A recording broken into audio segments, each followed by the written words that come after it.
தந்தனத்தோம் என்று சொல்லியே வில்லிசை பாட வில்லினில் பாட வரம் தந்தருள்வாய் கணபதியே வந்தருள்வாய் கணபதியே ஆதி சரஸ்வதியே வரம் தந்தருள்வாய் கலை மகளே நாவில் வந்தருள்வாய் கலை மகளே கணபதியையும் கலைமகளையும் வணங்கியாச்சு.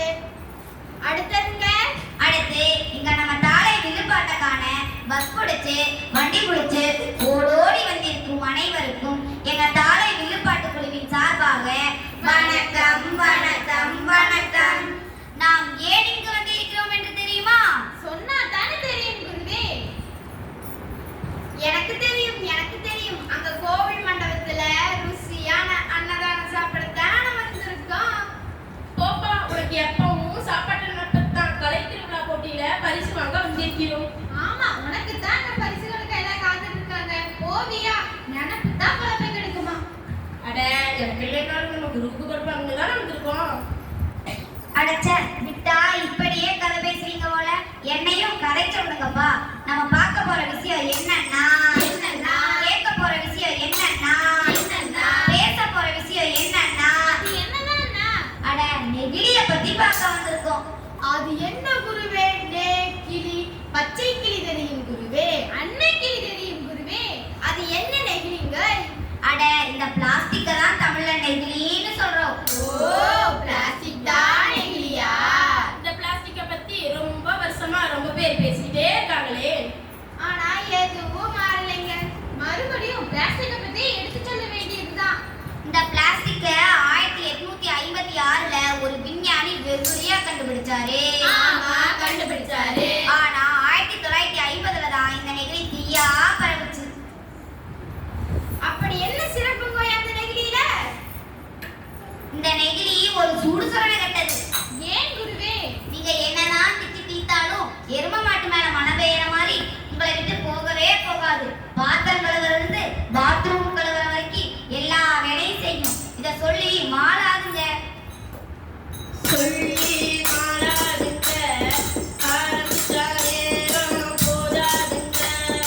ஆமா, சொல்லி மாறாதுங்க. ஆரம்பிச்சா நேரம் போதாதுங்க. மின்சார கம்பியையோ நீ தொடலான்னு நம்பிடலாம். ஆமா, மின்சார கம்பியையோ நீ தொடலான்னு நம்பிடலாம். சூடான குக்கரையோ நீ சுலபமா தூக்கிடலாம். ஆமா, சூடான குக்கரையோ நீ சுலபமா தூக்கிடலாம். கணினியோ மின்னணுவோ காணாம போயிடும்.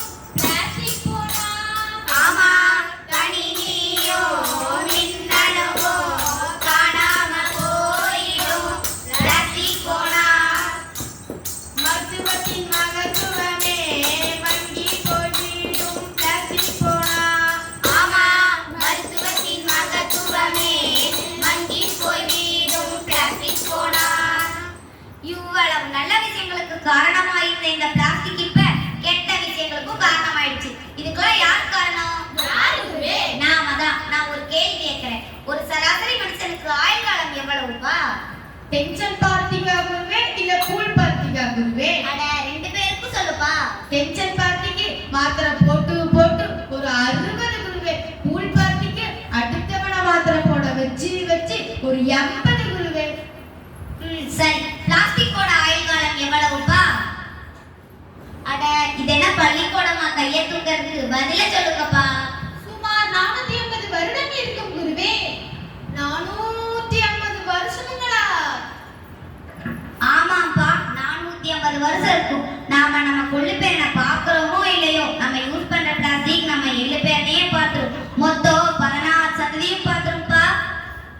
ஏனும் குருவே, நசமாத்தான் சொல்றீங்களா? நெசமாத்தாயா சொல்றேன்.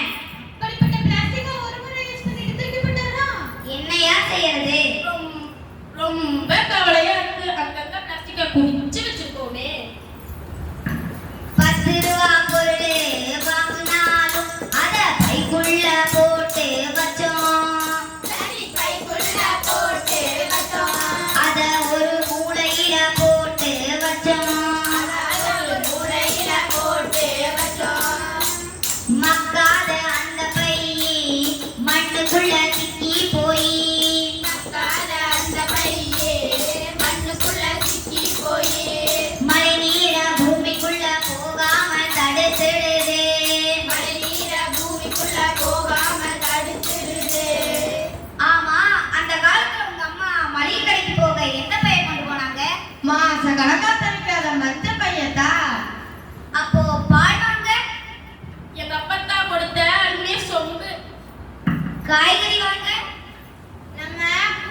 என்ன படிச்சு என்ன புண்ணியம் குருவே, எதையும் மாத்த முடியலைங்களே. நம்ம யூஸ் பண்ற பிளாஸ்டிக்ல 91% ரீசைக்கிள். அதான்ப்பா